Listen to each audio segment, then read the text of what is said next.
एक बार माता पार्वती स्नान करने के लिए कैलाश पर एक कंदरा में प्रवेश करती है।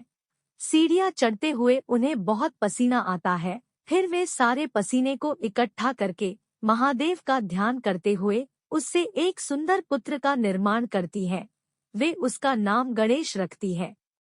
इसके बाद वे गणेश से कहती है कि बेटा गणेश, मैं स्नान करने जा रही हूँ, इसलिए तुम दरवाजे पर खड़े रहकर चौकीदारी करना और किसी को भी अंदर मत आने देना। यह सुनकर गणेश माता को प्रणाम करके अपना कर्तव्य निभाने गुफा के दरवाजे पर खड़ा हो जाता है और उसकी रखवाली करने लगता है। तभी वहां पर महादेव आ जाते हैं तथा वे उस कंदरा में प्रवेश करने लगते हैं, लेकिन गणेश उन्हें अंदर जाने से रोक देता है। महादेव उस बालक को देखकर हैरान हो जाते हैं और सोचते हैं कि यह कौन है जो मुझे अपनी ही पत्नी से मिलने से रोक रहा है। क्योंकि माता पार्वती ने अभी अभी गणेश को बनाया था, इसलिए महादेव उसे पहचान नहीं पाए थे। वे फिर से गणेश से कहते हैं कि उन्हें अंदर जाने दे, लेकिन माता की आज्ञा से बंधा गणेश कहता है कि मैं किसी भी कीमत पर आपको अंदर नहीं जाने दूंगा, फिर चाहे आपसे युद्ध ही क्यों न करना पड़े। यह सुनकर महादेव क्रोधित हो जाते हैं तथा अपना खड्ग निकालकर गणेश के सिर को धड़ से अलग कर देते हैं।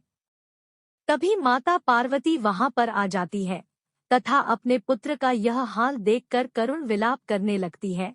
इसके बाद वे सृष्टि को नष्ट करने के लिए महाकाली का रौद्र रूप धारण कर लेती है। शिव तथा समस्त देवी देवता उनका यह रूप देखकर घबरा जाते हैं। तभी शिव पार्वती से क्षमा मांगते हैं और कहते हैं कि मैं गणेश को फिर से जीवित कर दूंगा।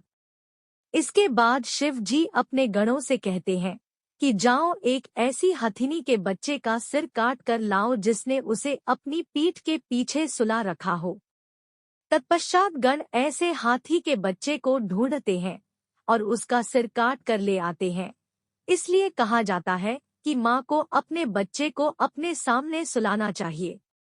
इसके बाद शिव जी उस सिर को गणेश को लगा देते हैं और उसे फिर से जीवित कर देते हैं।